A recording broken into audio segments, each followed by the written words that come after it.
Hello students, welcome back. आज हम पढ़ने वाले हैं 12th क्लास फिजिक्स का topic force and torque on a rectangular coil inside uniform B. Uniform B का मतलब यूनिफॉर्म मैग्नेटिक फील्ड। फिर से बल या बल आघूर्ण, आपने 11th क्लास में बल आघूर्ण पढ़ा है, इसको आगे डिस्कस कर लेंगे। रेक्टेंगुलर कॉइल, आयताकार एक कुंडली के ऊपर किसी यूनिफॉर्म मतलब एक समान चुंबकीय क्षेत्र में लगने वाला बल और बलाघूर्ण कैलकुलेट करना है।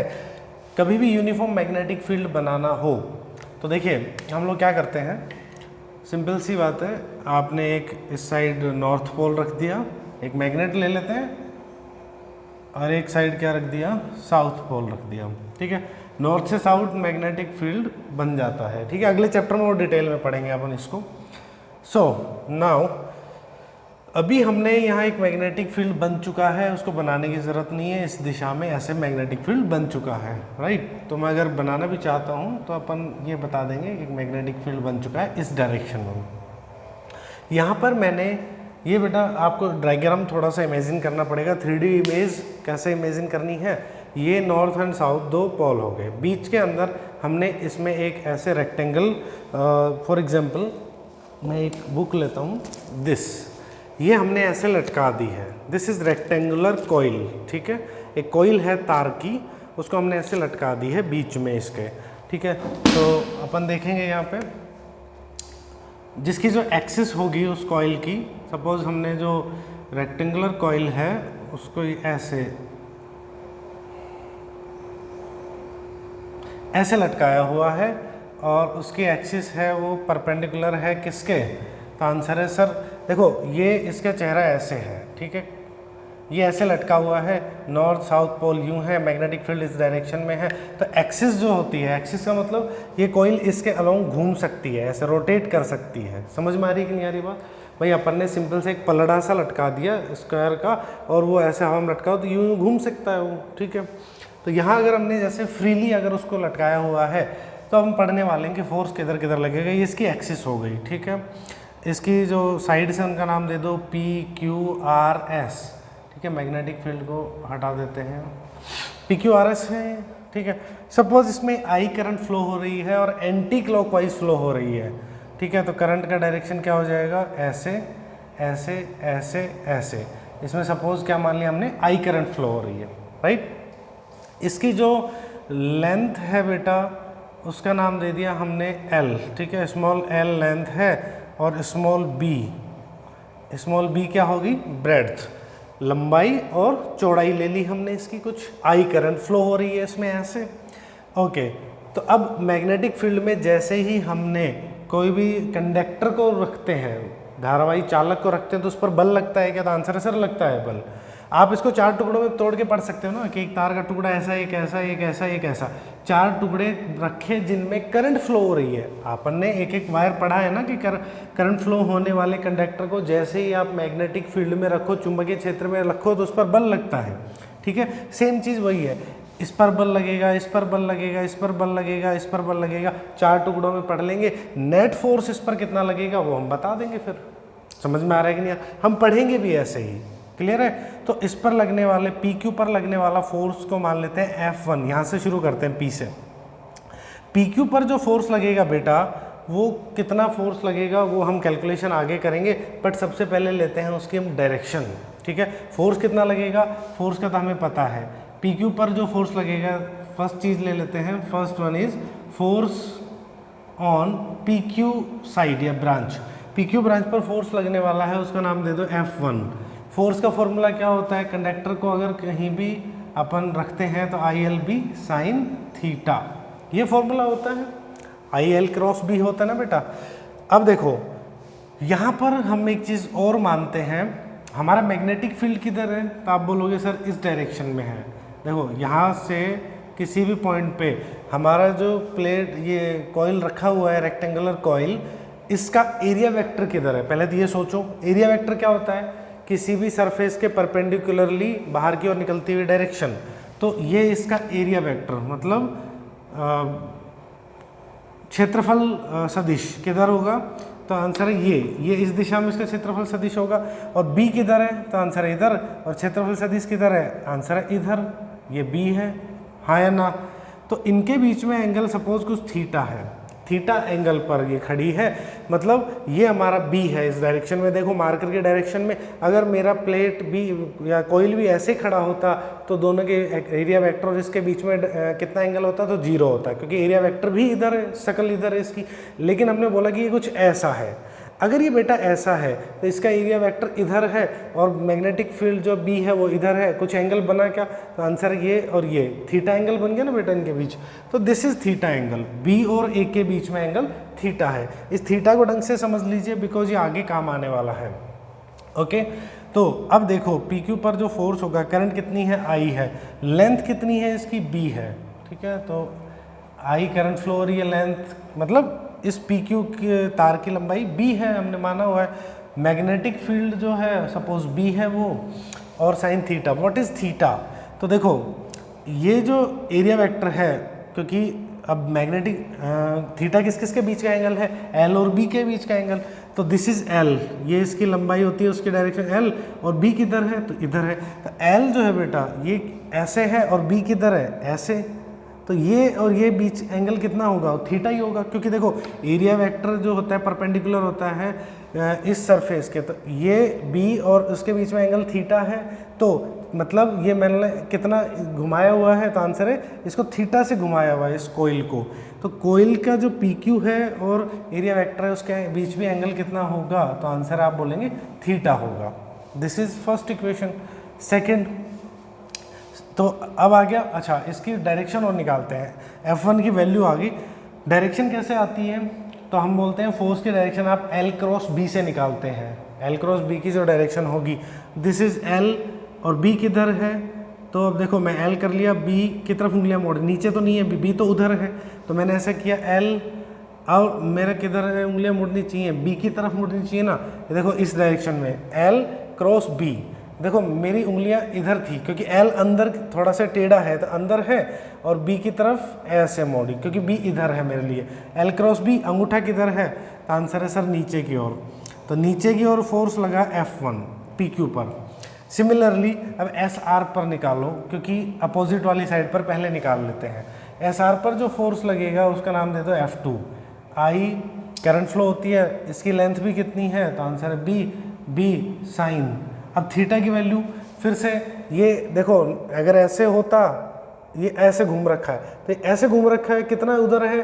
तो आंसर है सर B से थीटा घूमा है, क्योंकि थीटा ही तो इनके बीच में एंगल है, तो यहाँ भी ये थीटा आ गया। समझ में आ रही कि नहीं आ रही बात? ये F2 की वैल्यू हो गई, SR साइड पर लगने वाला फोर्स, क्योंकि इसमें आई करंट फ्लो हो रही है। B इसकी लंबाई है SR की, क्योंकि चौड़ाई इस लेंथ को हमने B माना है, इस वाली को L माना है। अब डायरेक्शन की बात आती है, L क्रॉस B करना है। देखो L की तरफ उंगलियां कर ली हमने, ये कुछ बाहर की तरफ ऐसे, ठीक है, और हमें मोड़ना किधर है? तो आंसर है सर B की तरफ मोड़ना है। ये ऐसे करी मैंने, L, B किधर है मेरा? इस तरफ, इधर। तो अंगूठा किधर बता रहा है? तो आंसर है सर F2 की डायरेक्शन बता रहा है। F2 ऊपर की ओर लगेगा। क्लियर है ये बात? समझ में आई बात? तो F1 F2 ऊपर हो गए। अब आता है तीसरा। नाउ थर्ड वन इज अपन मान लेते हैं QR पर, ठीक है। QR साइड पर जो लगने वाला फोर्स होगा वो कितना होगा? F3 मान लो, I L, okay, I current है L, अब ये L लेंथ है इसकी, क्योंकि QR की लेंथ L होगी, रेक्टेंगुलर है B, साइन थीटा। अब थीटा की वैल्यू सोचो, देखो QR कैसे है? यूं, B कैसे है? इधर, देखो ये ऐसे, B इधर है, QR ऐसे है, तो कितना एंगल है? तो आंसर है सर 90 डिग्री। तो कितना एंगल आ जाएगा? 90 डिग्री। वन वैल्यू आ जाएगी, तो F3 की वैल्यू आई बेटा ILB। अब डायरेक्शन की बात करते हैं। L किधर होगा? लंबाई इसकी, L क्रॉस B निकालना है, क्योंकि फोर्स की डायरेक्शन के लिए ये L रहा। अब किधर मोड़ना है उंगलियों को? B की तरफ, बट B तो इधर है, तो मैंने ऐसे किया, L B की तरफ मोड़ा, अंगूठा किधर है मेरा? अंदर की तरफ, यस। इस पर किधर फोर्स लगेगा? अंदर की तरफ। मैं अंदर को ऐसे बना रहा हूँ, ये अंदर की तरफ लगा F3 फोर्स, ठीक है। अब PS की बात कर लेते हैं, SP की बात कर लेते हैं। SP साइड पर कितना फोर्स लगेगा? तो आप देख रहे हैं I L B sine theta, theta फिर से ये ऐसे है और B ऐसे है, ये ऐसे, तो दोनों के बीच 90 डिग्री एंगल है। तो F4 की वैल्यू भी क्या आ गई, ILB sin 91 बन जाएगा। अब यहाँ डायरेक्शन की बात करें तो L क्रॉस B करना है, मेरी उंगलियाँ किधर होनी चाहिए, देखो L की डायरेक्शन में, मतलब S से P जिधर करंट जा रही है, और किधर मोड़ना है उंगलियों को, B की तरफ, तो B इधर ही तो है, तो ये देखो ऐसे ये मुड़ गया। अंगूठा किधर है मेरा बेटा, थंब बाहर की साइड, आउटसाइड मतलब इस पर जो फोर्स लगा ऐसे, मतलब बाहर की तरफ बना रहा हूँ मैं F4। अब आप देख पा रहे हैं F3 पर फोर्स अंदर, इस पर बाहर, ये ऐसे फोर्स लग रहा है। अब आप एक चीज़ कंपेयर कर लेते हैं फटाफट, F1 और F2 दोनों की वैल्यू मैग्नीट्यूड इक्वल है क्या, तो आंसर है सर बिल्कुल इक्वल है। ये देखो एक ही लाइन के अलोंग लग रहे हैं, मतलब ये नीचे लगता है, ये फोर्स इस पर ऊपर लगता है, तो ये दोनों आपस में क्या करेंगे भाई, आपके एक हाथ को पकड़ के कोई उधर 5 न्यूटन से खींच रहे, दूसरा इधर 5 न्यूटन से खींच रहा है, क्या होगा, नेट फोर्स 0 हो जाएगा। तो क्योंकि दोनों एक दूसरे के अपोजिट हैं, लाइन ऑफ एक्शन एक ही है, मतलब ये नीचे लगता है, ये ऊपर लगता है, एक ही लाइन ऑफ एक्शन से लगते हैं, तो क्या हो जाएंगे, कैंसिल आउट कर देंगे। लाइन ऑफ एक्शन का मतलब होता है, देखिए जैसे मान लीजिए मैंने इस पर एक फोर्स इधर 5 न्यूटन लगाई कि इधर लगाए, किधर जाएगा ये, तो आंसर बोले कहीं नहीं जाएगा। अगर मैंने बोला बेटा कि अगर एक ऑब्जेक्ट में फोर्स एक यहाँ लग रहा है, एक यहाँ लग रहा है, 5 न्यूटन 5 न्यूटन, क्या कैंसिल आउट करेंगे, तो आप बोलोगे नहीं सर, ये 5 से ऐसा है 5, ये तो घुमा देगा ऐसे, जो घुमा देगा उसी को हम क्या कहते हैं, टॉर्क। तो आगे पढ़ने वाले हैं बस अपन अभी इसको। तो हमने एक चीज़ देखी, F1 और F2 आपस में एक दूसरे को क्या कर दे रहे हैं, कैंसिल आउट, एक दूसरे के प्रभाव को इन्होंने ख़त्म कर दिया, कैंसिल आउट कर दिया।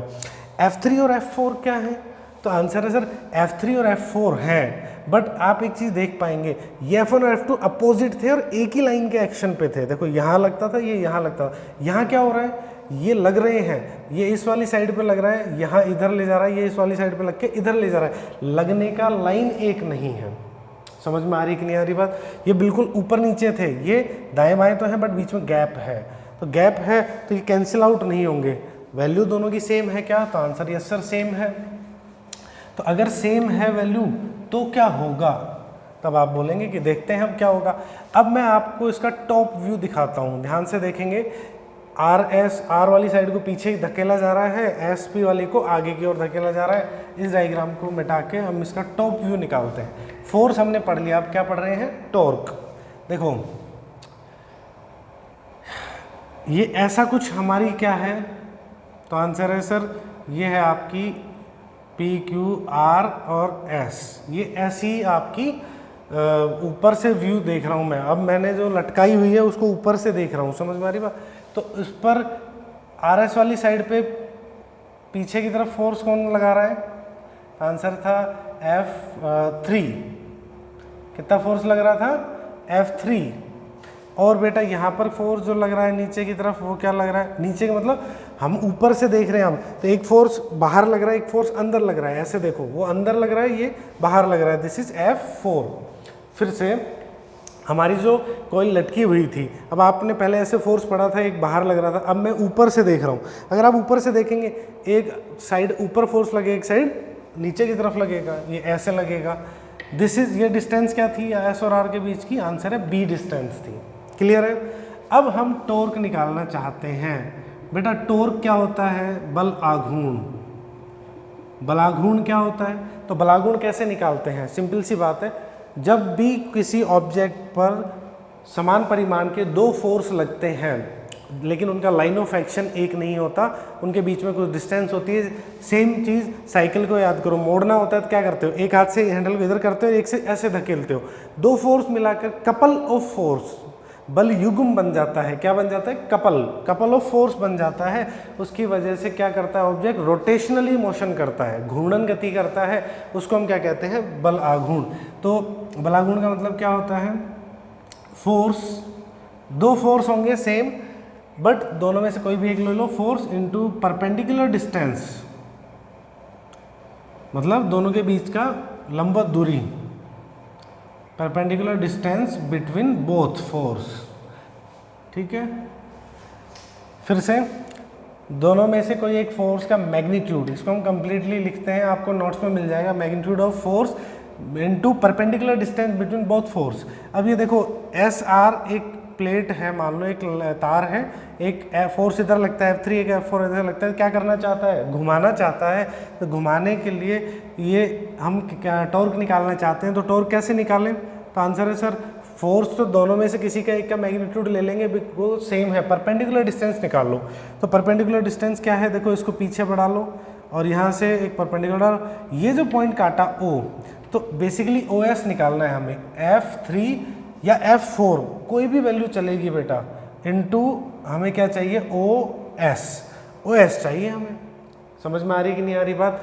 अब OS कैसे निकालें, वो निकालने का एक तरीका है, तो आप उसको ध्यान से देखेंगे।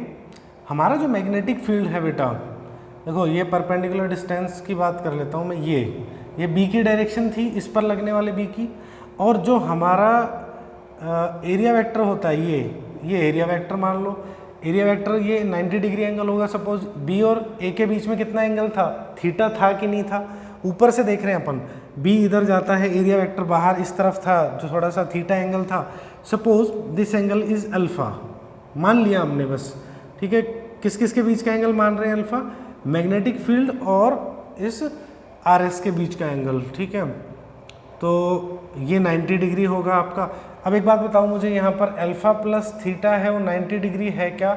तो आंसर है सर है, क्योंकि देखो RS है उसके परपेंडिकुलर, तो उसका एरिया वेक्टर होता है, तो अगर परपेंडिकुलर तो अल्फा प्लस थीटा क्या बताएगा, 90 डिग्री बताएगा। और अगर ये 90 है बेटा, ये अल्फा है, तो ये एंगल कितना आ जाएगा? तो आप देखेंगे ये एंगल भी थीटा आएगा, ये वाला। कैसे आएगा? देखो ऊपर वाले ट्राइंगल में देखते हैं, इस वाले ट्राइंगल में 180 में से 90 घटा दो, माइनस अल्फा घटा दो, और अल्फा घटाएंगे तो क्या आएगा, अल्फा की वैल्यू 90 माइनस थीटा, तो माइनस 90 माइनस थीटा, ये क्या बच गया, थीटा। तो देखो ये एंगल कितना आ गया, थीटा आ गया। क्लियर है? थोड़ा सा ध्यान देके पढ़ेंगे तो आ जाएगा।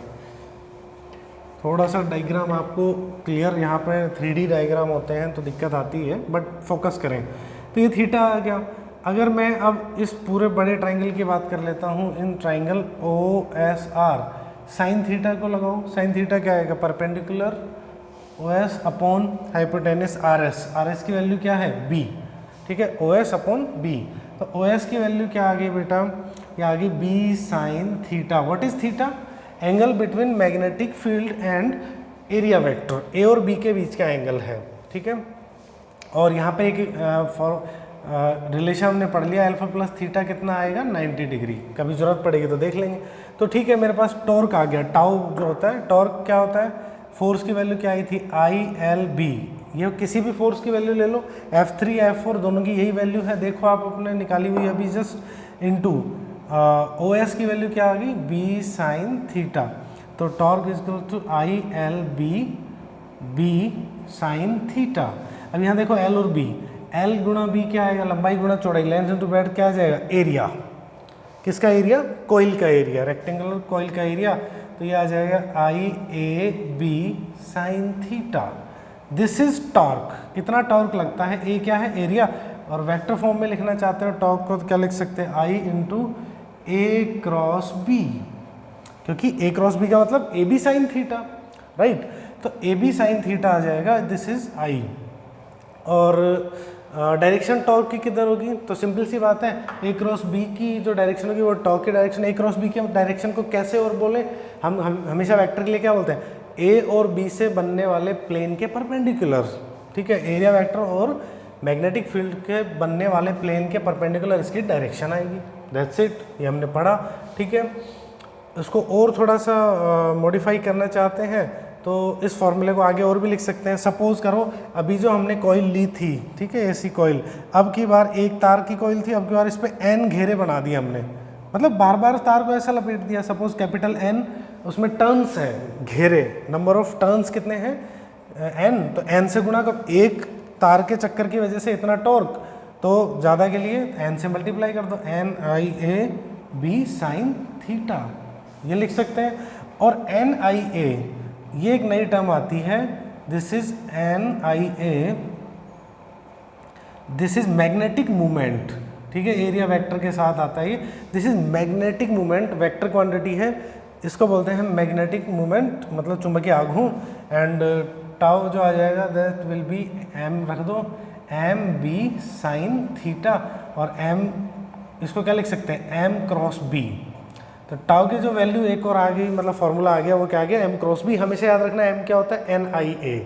This is small formula. Okay, इसको थोड़ा आगे और डिस्कस करेंगे। अभी फ़िलहाल के लिए आप देखिए, ये हमने टॉर्क कैलकुलेट किया। फिर से देख लो, टॉर्क क्या होता है, हमेशा कपल ऑफ फोर्स की वजह से बनता है। दो फोर्स मिलकर टॉर्क बनाते हैं। टॉर्क बनाते हैं तो जो दो फोर्सेज में से एक फोर्स हो, कोई भी फोर्स है, उसका मैग्नीट्यूड ले लो, क्योंकि बिकॉज दोनों सेम हैं, और उनके बीच का परपेंडिकुलर डिस्टेंस। ये 11th क्लास में हमने पढ़ा है। अगर आपने 11th क्लास में नहीं पढ़ा है तो हम लोग इसको, इस फॉर्मूले को याद कर सकते हैं कि बोथ आर फोर्स, दो फोर्स होते हैं, both forces makes a torque. ठीक है, कभी भी जैसे एक साइकिल को घुमाया हमने तो सेम फोर्स ऐसे लगाते हैं, बीच का डिस्टेंस होता है परपेंडिकुलर, उसको उसके गुणा कर देते हैं, वो टॉर्क बन जाता है। जिस प्रकार से फोर्स होता है रोटेशनल मोशन में, उसी प्रकार से टॉर्क होता है। जिस प्रकार से आपका वेलोसिटी होता है तो रोटेशनल मोशन में एंगुलर वेलोसिटी आ जाता है, उसी प्रकार से उसका फॉर्मूला हमने बनाया। तो ये हमारा ये टॉपिक कंप्लीट होता है। बेसिकली हमने रेक्टेंगुलर कॉइल के ऊपर फोर्स और टॉर्क दोनों को पढ़ा है बेटा, तो दोनों को आप स्पेशली ढंग से फोकस करें। इस डेरिवेशन में कोई भी प्रॉब्लम आपको आती है तो डेफिनेटली डिस्कस करें। अगली क्लास में हम मिलते हैं नए टॉपिक के साथ। Thank you.